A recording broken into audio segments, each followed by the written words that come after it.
Aliran trafik di beberapa lebuh raya utama sesak sejak pagi tadi. Berikutan orang ramai memulakan perjalanan pulang ke kampung bagi menyambut Aidilfitri. Pergerakan kenderaan bertali arus di laluan lebuh raya menghala utara dan selatan serta pantai timur. Wartawan Fazli Ahmad melaporkan laluan Bentung Raup Lipis Pahang ke Gua Musang Kelantan sesak teruk. Silakan Fazli dengan laporannya. Ya, Muhammad, saya kini berada di lingkaran tengah utama laluan antara Bentung ke Raup dan Kuala Lipis.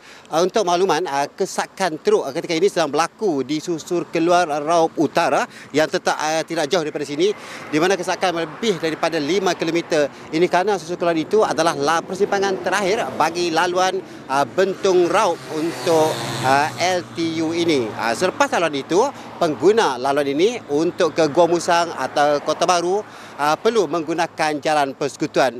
Peningkatan jumlah kenderaan bagi laluan ini berlaku sejak malam tadi, tetapi secara keseluruhan aliran trafik ketika ini lancar. Begitu juga sejak malam tadi untuk laluan ini. Tinjauan Melantai juga mendapati banyak kenderaan berhenti di sepanjang jalan ini dan kedai itu amat berbahaya kepada mereka. Sebenarnya pengguna LTU boleh berhenti di 6 perhentian rehat seperti ini yang disediakan oleh Kerajaan Pahang dengan menyediakan pelbagai kemudahan termasuk tandas dan tong sampah.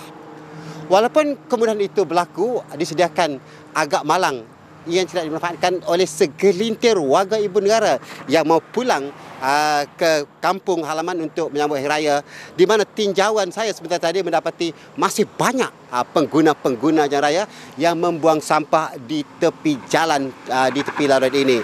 Masalah itu sebenarnya berlaku sejak beberapa tahun lalu, sejak beberapa kali musim perayaan sebelum ini. Namun kerana itu sepatutnya perlu dielakkan kerana kemudahan hentian rehat sementara ini disediakan.